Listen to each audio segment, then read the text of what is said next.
স্বামী বিবেকানন্দ তার গুরু শ্রী শ্রী রামকৃষ্ণ পরমহংসদেবের কাছ থেকে জীবনের যে অমূল্য শিক্ষাগুলি পেয়েছিলেন, তাই তার পরবর্তী জীবনের মূল চালিকা শক্তি হয়ে দাঁড়ায়। সর্বধর্ম সমন্বয়। শ্রী শ্রী রামকৃষ্ণদেব শিখিয়েছিলেন, সব ধর্মের মূল সত্য এক, শুধু পথ আলাদা। যেভাবেই প্রার্থনা করো, শেষ পর্যন্ত ঈশ্বর প্রাপ্তিই লক্ষ্য। জীবন্ত ঈশ্বর দর্শন। তিনি বলেছিলেন, যদি তুমি সত্যিই ঈশ্বরকে ডাকো, তিনি তোমার কাছে ধরা দেবেন। তিনি আছেন, যেমন আমি তোমার সামনে আছি। এ শিক্ষায় নরেন্দ্রনাথের সংশয় দূর হয়। গুরুদেব বলেছিলেন, যে নারায়ণকে তুমি মন্দিরে খুঁজছ, তিনি মানুষের মধ্যেই বিরাজমান। দরিদ্র নারায়ণ সেবাই প্রকৃত পূজা। পরবর্তীকালে স্বামীজির এই দরিদ্র নারায়ণ সেবা মূল মন্ত্রে পরিণত হয়। শ্রী শ্রী রামকৃষ্ণদেব তাকে শিখিয়েছিলেন, সত্যের পথে চললে ভয় করার কিচ্ছু নেই। সত্যে অবিচল থাকলে ঈশ্বর নিজেই রক্ষা করেন। তিনি বলেছিলেন, আধ্যাত্মিক শক্তি অর্জনের মূল হল ত্যাগ। ভোগে নয়, ত্যাগেই মুক্তি। এই ত্যাগবোধ স্বামীজি সারা জীবনকে শাসন করেছে। গুরুদেব এটাও বলেছিলেন, ঈশ্বর প্রাপ্তির প্রধান বাধা হল অহংকার। অহং ত্যাগ করলে ঈশ্বর নিজেই প্রকাশিত হন। শুধু বই বা শাস্ত্র পড়ে নয়, ঈশ্বরকে স্বচক্ষে উপলব্ধি করতে হবে। শ্রী শ্রী রামকৃষ্ণদেব বলতেন, যে দুধ খায় সেই জানে দুধের স্বাদ। তিনি নারীদের প্রতি মাতৃভাব শিখিয়েছিলেন। রামকৃষ্ণদেব সব নারীকে মা রূপে দেখতেন। এই দৃষ্টিভঙ্গি স্বামীজির জীবনেও গভীর ছাপ ফেলেছিল। তিনি বলেছিলেন, ভক্তির সঙ্গে সঙ্গে জ্ঞান ও কর্ম সবকিছুর সমন্বয়েই পরিপূর্ণতা আসে।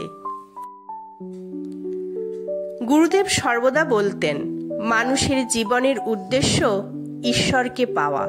তাকে ছাড়া জীবনের কোনো অর্থই নেই। ঠাকুর বলতেন, জীবনে যত কাজই করো না কেন, ঈশ্বরকে কখনো ভুলে যেও না। তিনিই সবকিছুর মূল। আধ্যাত্মিক পথ ধীরে ধীরে অগ্রসর হয়, তাড়াহুড়ো করলে হবে না। সত্যকে আঁকড়ে ধরো, সত্যকে বলো, সত্যকে জানো, সত্যকে বাঁচো। তিনি বলতেন, আত্মার প্রকৃত স্বরূপ উপলব্ধি করাই আধ্যাত্মিক জীবনের প্রথম ধাপ। মানুষের দুঃখ কষ্টকে নিজের বলে মনে করো। করুণা ছাড়া ধর্ম নেই। মনকে এক জায়গায় স্থির না করলে কোনো কিছুই লাভ হয় না। নারীকে ভোগ্য হিসেবে নয়, দেবী রূপে পূজা করো। ঠাকুর বলতেন, ঈশ্বরের হাতে নিজেকে সমর্পণ করলে তিনি সব দুঃখ দূর করেন। হৃদয় পবিত্র না হলে ঈশ্বর ধরা দেন না। গুরু ছাড়া পথ পাওয়া কঠিন। গুরুর কথাকে মানো। বাহ্যিক চাকচিক্য নয়, সরল জীবনই প্রকৃত সাধনার ভিত্তি। ঠাকুর বলতেন, শুধু ভক্তি বা শুধু জ্ঞান নয়, দুটোর মিলনেই পূর্ণতা আসে। অন্ধবিশ্বাস নয়, যুক্তি দিয়ে ধর্মকে বোঝো। ভালোবাসা ছাড়া ঈশ্বরের কাছে পৌঁছানো যায় না। ভোগবিলাস ক্ষণস্থায়ী, মুক্তি আসে ত্যাগ থেকে। জাতি, ধর্ম, লিঙ্গে কোনো ভেদাভেদ নেই। ঈশ্বর সবার মধ্যেই। দুঃখের মধ্য দিয়েই সত্য উপলব্ধি হয়।